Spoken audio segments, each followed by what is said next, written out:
धन्यवाद सर.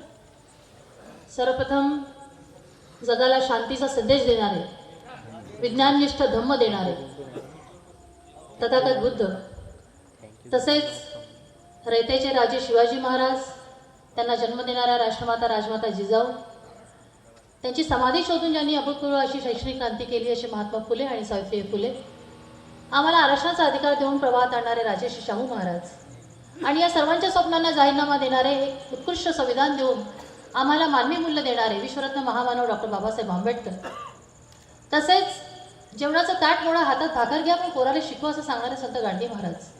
आणि या ठिकाणी आम्हाला ग्राम गीतेच्या माध्यमातून ग्राम विकास काय असतो, लोकांनी कसं जगावं असं सांगणारे राष्ट्रसंत तुकडोजी महाराज आणि सर्व संत परंपरेला आणि या देशाची जल जंगल जमीन या देशातील आदिवासींची असे सांगणारी बिरसाजी मुंडा, बाबूरावजी शेडमाके, राणी हिराई, राणी दुर्गावती आणि एकूण सर्व महापुरुषांना आणि महानायकांना मी नमन करते.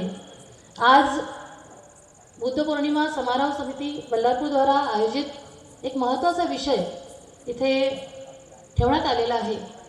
SC/ST आरक्षण वर्गीकरण व क्रिमिलेअरची अट. या कार्यक्रमाचं ज्यांनी आयोजन केलं, ज्यांनी आपलं वेळ, बुद्धी, पैसा देऊन या कार्यक्रमाला अतिशय महत्त्वाच्या वेळेला, म्हणजे निवडणुका तोंडावर आहेत आणि जनप्रतिनिधींकडनं ह्या महत्त्वाच्या विषयाला त्यांनी हात घालावं आणि त्यांची काय भूमिका असेल अशी अपील जे लोक करतात आहे, त्यात ॲडव्होकेट पवन मेश्राम सर, रितेश बोरकर दादा, आकाश दादा दुर्गे, विश्वास दादा देशभतार, नीलकंठ पाटील दादा, मुकेश दादा अलोने, अतुल दादा शेंडे, विकास दादा जयकर, आनंद दादा वाडके, महेंद्र दादा रामटेके, अनुज दादा शेंडे, सूरज बेताल दादा, सुमेध शेंडे दादा, विकास पेटकर दादा, ॲडव्होकेट रायपुरे दादा, या सगळ्यांनी हा जो कार्यक्रम आयोजित केला. आणि मंचासमोर माझे बसलेले खेडकर सर, आमच्या भालेताई, हस्तेताई आणि सर्व मान्यवर, या कार्यक्रमाला ज्यांनी प्रबोधन केलं, मार्गदर्शक आणि आमचेसुद्धा चळवळीचे मार्गदर्शक, बरेचदा सर फेसबुकवर पण सोशल मीडियावर पण लिहत असतात आणि वेळोवेळी आम्हाला मार्गदर्शन करत असतात. ॲडव्होकेट शंकर सागोरे सर, ज्येष्ठ अधिवक्ता, जिल्हा न्यायालय चंद्रपूर, तसेच या कार्यक्रमाला लाभलेले आमचे प्रकाश पाटील मारकर काका, भारत फुलकर सर, सतीशदादा मालेकर आणि आपण सर्व. बरेचदा या देशातील सुप्रीम कोर्ट म्हटल्याप्रमाणे न्याय देत नाही तर फक्त निर्णय देते आणि या सुप्रीम कोर्टाने अनेक असे निर्णय या देशामध्ये दिलेले आहेत जे न्यायाच्या विरोधात आहेत. आणि म्हणून आज चीफ जस्टिसवर जे काही ताशेरे ओढल्या जातात ते रिटायरसुद्धा झालेले नाही आहेत आणि ज्या पद्धतीने त्यांच्या ताशेरे ओढल्या जातात आहेत, ही एक न्याय सुप्रीम कोर्टाची एक कहाणी सांगतात आहे की सुप्रीम कोर्ट कुठे होतं आणि आज कुठे आलेलं. आणि म्हणून हा जो महत्त्वाचा विषय आपण ठेवलेला आहे, आर्टिकल 15(4) सरळ सरळ म्हणत आहे की आरक्षण या देशातील लोकांना जे कल्चरली बॅकवर्ड आहे, ते सोशली बॅकवर्ड आहे, जे एज्युकेशनली बॅकवर्ड आहे, त्या लोकांना मिळायला पाहिजे.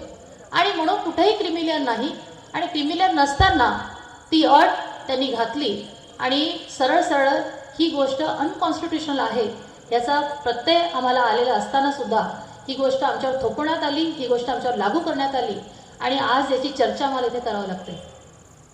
तसेच SC/ST वर्गीकरणाचा, आरक्षणाच्या वर्गीकरणाची जो निर्णय त्यांनी दिला त्याच्याबद्दल अनेक मोर्चे निघाले, अनेक ठिकाणी सभा झाल्या आणि मी त्यावेळेस ज्या पक्षात होते त्या पक्षाची भूमिका त्याच्या विरोधात होती, तरीसुद्धा मी माझं प्रामाणिक मत, माझं इंडिव्हिज्युअल मत मी त्या प्रत्येक सभेमध्ये जाऊन मांडलेलं आहे. आणि म्हणून आजही माझी भूमिका तीच आहे की ही दोन्ही गोष्टी, क्रिमिलेअर आणि SC/ST वर्गीकरण, ह्या दोन्ही गोष्टी नॉन कॉन्स्टिट्युशनल आहे, अनकॉन्स्टिट्युशनल आहे आणि ते अजिबात लागू होता कामा नये. पण हा जो प्रवास आम्ही इथे गेलेला आहे, बाबासाहेब म्हणतात शिका, संघटित व्हा आणि संघर्ष करा. आणि संघर्ष करण्याच्या या टप्प्यावर आम्ही आलेलो आहोत. आज इथे इतके लोक दिसतात म्हणजे नेहमीच बुद्ध पौर्णिमा समारोह समितीचे कर्मचारी जे आपण अनेक ठिकाणी बघतो की कर्मचारी हा वर्ग कधीच पुढे येऊन आंदोलनात नसतो, संघर्षात नसतो आणि बरेचदा आपल्याला त्यांच्याकडे निराशा येते. पण हा जो बीडचा कर्मचारी वर्ग आहे त्या वर्गाने नेहमीच अनेक असे विषय, आव्हानात्मक विषय घेतलेले आहेत आणि आव्हानात्मक विषयाला छेडलेला आहे. मला त्यांनी काही वर्षापूर्वी बुद्ध पौर्णिमेला तथागत बुद्धावर बोलायला बोलवलं. अतिशय चॅलेंजिंग गोष्टी ते देत असतात आणि ते समाजाकडनं करून घेत असतात. आणि म्हणून आज हा शिकलेला वर्ग इथे तयार झालेला आहे. हा शिकलेला वर्गाचा प्रवास काही सोपा नव्हता. अनेक हजारो वर्षापासून या देशातील व्यवस्था आम्हाला अधिकार मिळू नये म्हणून काम करते. एक मनुस्मृती या देशात लिहिण्यात येते आणि मनुस्मृतीमध्ये आम्हाला जातीच्या आधारावर अधिकारच नाकारला जातो की तुम्ही बघू सुद्धा नका अक्षरांकडे आणि शब्दांकडे आणि साहित्याकडे आणि लिहिण्याकडे आणि वाचण्याकडे आणि गुराढोराप्रमाणे राहा, एका वरच्या वर्गाची सेवा करा आणि सेवा करता करता पुण्य मिळवा. आणि किती पुण्य मिळवा? इतकं पुण्य मिळवा की पुढच्या जन्मी तुम्हाला वरच्या वर्णात येता येईल आणि तुम्हाला कुठले काही अधिकार मिळतील, अशा पद्धतीची भूमिका या इथल्या प्रस्थापित वर्गाने किंवा इथल्या मनुवादी वर्गाने घेतली होती. आणि ही मनुस्मृती संपवण्यासाठी अनेक महापुरुषांनी संघर्ष केला आणि तो संघर्ष आपल्याला माहिती आहे. आणि त्या संघर्षाची इति एका संविधानात होते आणि संविधान म्हणते की आता पुण्य कमवण्याचं काम बस झालं, आता आम्हाला अधिकार मिळतील. आणि ज्या लोकांना अधिकार इतक्या हजारो वर्षापासून नाकारल्या गेलं त्या लोकांना अधिकार मिळवण्यासाठी बाबासाहेबांनी 15(4) मध्ये आम्हाला त्या तरतुदी केल्या. आणि तेथे कुठेच फायनान्शियली बॅकवर्ड हा शब्द नाही आहे. आणि इकॉनॉमिकल कंडिशन किंवा आमची आर्थिक अवस्था ही डायनॅमिक असते. आज माझ्याकडे पैसा आहे, उद्या नसेल. आज कुणाकडे नाही आहे, उद्या असेल. आणि जी परिस्थिती डायनॅमिक आहे, जी परिस्थिती बदलणारी आहे, त्या बदलणाऱ्या परिस्थितीला आपण एक त्याला पक्क करून याला अधिकार नाकारणार आणि याला अधिकार देणार असं म्हणता येत नाही. आणि म्हणून बाबासाहेबांनी त्यावेळेस जेव्हा चर्चा केली आणि त्यावेळेस त्या चर्चेमधून बाबासाहेब म्हणतात की हे डायनॅमिक वस्तू आहे, इकॉनॉमिकल कंडिशन. आणि म्हणून त्या गोष्टी आणि आजही जर एखाद्या अधिकाऱ्याला उत्तर प्रदेश आणि बिहारमध्ये लग्नाच्या वेळेस घोडीवर चढल्या जाऊ देत नाही किंवा एखादा IAS अधिकारी जेव्हा एखाद्या टॅक्सीमधून प्रवास करतो तर त्या टॅक्सीमध्ये गोमूत्र शिंपडण्यात येतं किंवा जात विचारण्यात येते, अशा पद्धतीच्या गोष्टी जर आज होत असतील तर आज आम्हाला अधिकार मिळवण्यासाठी त्या आरक्षणाची गरज आहे. मला स्पष्ट म्हणायचं आहे की इथे 100 एकर जमीन असणारा शेतकरी तेवढाच बॅकवर्ड आहे जर तो सोशली आणि एज्युकेशनली आणि इकॉनॉमिकली बॅकवर्ड असेल तर त्याच्या मुलाला तेवढाच आरक्षणाचा अधिकार आहे जेवढा एखाद्या शिक्षकाच्या मुलाला असेल. आणि म्हणून त्या प्रवाहात आणण्यासाठी जी गोष्ट टाकण्यात आली, आरक्षणाची अट घालण्यात आली. आणि बाबासाहेब आरक्षण हा शब्द कधीच वापरत नाही. आपल्या संविधानामध्ये बाबासाहेब रिप्रेझेंटेशन हा शब्द वापरतात, प्रतिनिधित्व हा शब्द वापरतात. पण आमचं होतं काय की आम्ही प्रतिनिधित्व हा शब्द कधी समजूनच घेत नाही. आम्ही स्वतः आरक्षण हा शब्द वापरतो आणि इथल्या प्रस्थापित लोकांना आरक्षण हा शब्द वापरण्यामध्ये आणि आम्हाला देण्यामध्ये अतिशय सोयीचं आहे. म्हणजे मी जेव्हा MBBSला ॲडमिशन घेते, मी जेव्हा डॉक्टर बनण्यासाठीच्या प्रक्रियेमध्ये मी ॲडमिशन घेते त्यावेळेस मी त्याचा लाभ घेते. आणि जेव्हा मी डॉक्टर होते, जेव्हा मी MD होते तेव्हा मला आता आरक्षणाची गरज नाही असं म्हणून मी माझं समाजाशी असलेली नाड तोडते. जर आम्ही प्रतिनिधित्व हा शब्द वापरला असता की ही डॉक्टर अभिलाषा गावतुरे एका OBC प्रवर्गातील प्रतिनिधित्वाचा लाभ घेते आहे की प्रतिनिधित्व करण्याची बाबासाहेबांच्या आदेशाला मी फॉलो करते आहे की तुम्हाला या वर्गातून डॉक्टर व्हावं लागेल आणि त्या समाजाचं प्रतिनिधित्व करावं लागेल. तर ती प्रक्रिया आयुष्यभर मला ती करावी लागेल, ती जबाबदारी मला आयुष्यभर निभवावी लागेल. आणि म्हणून बाबासाहेबला त्याला प्रतिनिधित्व म्हणतात की जर या ठिकाणी 50% OBC वर्ग आहे तर 50% डॉक्टर दिसले पाहिजे. जर 13% शेड्यूल कास्ट आहे तर 13% दिसले पाहिजे. जर शेड्यूल ट्राईब आहे 60% तर ते दिसले पाहिजे. तेवढे मुस्लिम दिसले पाहिजे. पण काय ते होताना दिसतं? आम्ही त्याला प्रतिनिधित्व घेत नाही.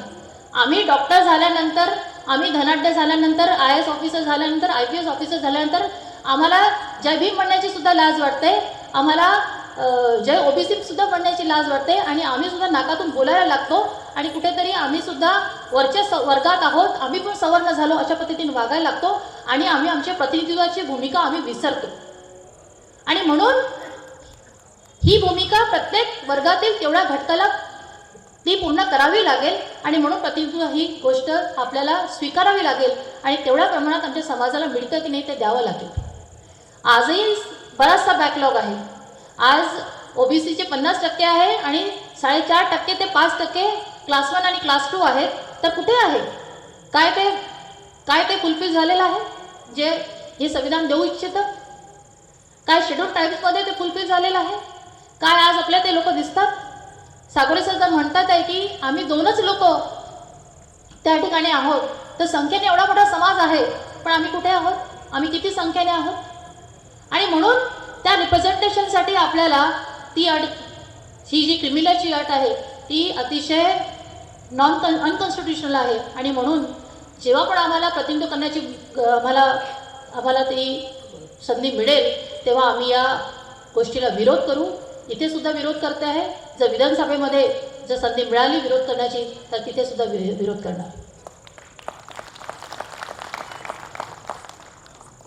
सोबतच नाही SC STचं आरक्षणाचं वर्गीकरण आणलं म्हणजे खरं तर रिप्रेझेंटेशन किंवा त्याला आरक्षण जर म्हणतात आहे तर ती सेंट्रलची बाब आहे. सेंट्रलचा निर्णय असतो आणि सेंट्रलचा निर्णय राज्यावर थोपवावं ही सगळ्यात अनकॉन्स्टिट्युशनल गोष्ट आहे, असंवैधानिक गोष्ट आहे. आणि त्यातही राज्यपालाला अधिकार द्यावे ही सुद्धा तेवढीच नॉन कॉन्स्टिट्युशनल गोष्ट आहे. आज जो समाज कुठेतरी पुढे येतो आहे आणि त्या समाजातील 2-4 लोक डॉक्टर दिसले म्हणजे पूर्ण समाज प्रगत होत नाही. जर शेड्यूल कास्टमध्ये 2-4-5 लोक जर पुढे येत आहेत म्हणजे पूर्ण तो समाज प्रगत झालेला नाही. शेड्यूल ट्राईबमध्ये सुद्धा एका वर्गातील एखादे 2-4-5 लोक पुढे दिसत आहे म्हणजे तो पूर्ण समाज प्रगत झालेला नसतो. आणि म्हणून त्या सगळ्या लोकांना आपल्याला हे जे वर्गीकरण केलेलं आहे हे वर्गीकरण अधिकार नाकारण्याचं सरळ षड्यंत्र आहे. एखाद्या वर्गाला तिथून बाहेरच काढायचं.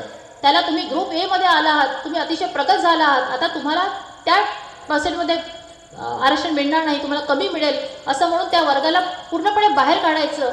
आणि हा जो काही मलिदा आपण दिसतो आज एकीकडे आरक्षणावर आम्ही चर्चा करतोय, वर्गीकरणावर चर्चा करताय, पण प्रायव्हेटायझेशननी या देशाला पूर्णपणे खोकलं केलेलं आहे. आज अनेक अशा संविधानिक संस्थांमध्ये आज आरक्षण ठेवल्या जात नाही, दिल्या जात नाही, रिप्रेझेंटेशन दिल्या जात नाही. आणि बऱ्याचशा कंपन्या ज्या सरकारी कंपन्या त्याला सुद्धा प्रायव्हेटाईज करून आमचं तिथे रिप्रेझेंटेशन पूर्णपणे संपवण्यात आलेलं आहे. गेल्या कित्येक वर्षापूर्वीचं इंडिया टुडेचा डेटा म्हणतो की चांगल्या हायटेक कंपन्यांमध्ये, सॉफ्टवेअर कंपन्यांमध्ये जात विचारून नोकरी दिली जाते. जर अशा कंपन्या ह्या गोष्टी करत असतील तर कुठे आमचं रिप्रेझेंटेशन, कुठे आहोत आम्ही? सर जसं म्हणाले की आम्ही जेव्हा शिकतो, आम्ही जेव्हा डिग्री घेतो तेव्हा आम्हाला आरक्षण मिळत नाही. तेव्हा आम्ही आमच्या लायकीवर, आमच्या इंटेलेक्टवर आम्ही परीक्षा पास करतो आणि पुढे जातो. माझी बहीण ऑस्ट्रेलियाला आहे सर आणि ती सांगते की आमच्याकडे जेव्हा शेड्यूल कास्ट आणि शेड्यूल ट्राईबची मुलं येतात आणि ज्या पद्धतीने ते पुढे जातात म्हणजे भारतात पुढे जाण्याचा त्यांचा ग्राफ आपण जर बघितला आणि आमच्याकडे ऑस्ट्रेलियामध्ये आल्यानंतर पुढे जाण्याचा ग्राफ आम्ही बघतो तो एक्सपोनेन्शियली हाय असतो, पुढे खूप जास्त असतो. कारण की त्या ठिकाणी त्यांच्यासोबत जातीवाद होत नाही. त्या ठिकाणी त्यांना कोणी जात विचारून त्यांना कोणी खालच्या पातळीवर त्यांना बघत नाही. त्या ठिकाणी त्यांचं कोणी खच्चीकरण करत नाही. त्या ठिकाणी पायल तडवीसारखी आमची डॉक्टर MD डॉक्टर होते आणि बाबासाहेबांचं काम करते. तुम्ही तिचे फेसबुक पोस्ट बघा, पायल तडवीचे, डॉक्टर पायल तडवीचे काय करते ती मुलगी.